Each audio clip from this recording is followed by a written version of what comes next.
Present is about three individuals, each dealing with unexpected and unprecedented issues. Jeannie doesn't know what's wrong with her, and her doctors have written her off as crazy.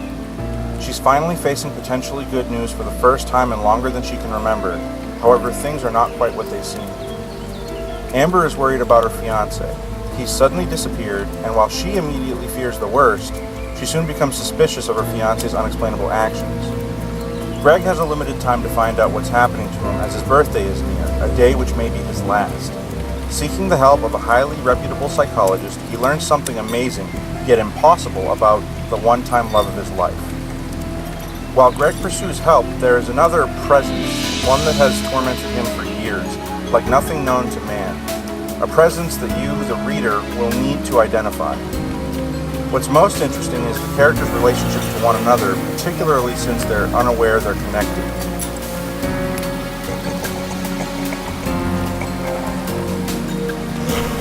I got the idea for Present from a childhood nightmare that I had hundreds of times over a period of more than a decade, the details of which appear throughout the book itself.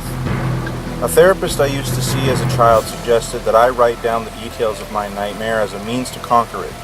With Present, I'd say I've taken that advice to an extreme level.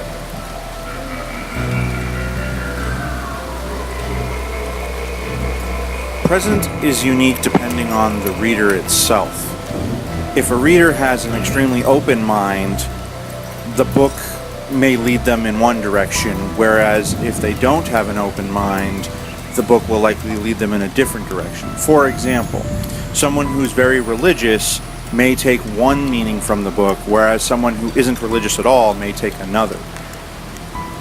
The real question to be answered before getting to the end is, what do you believe?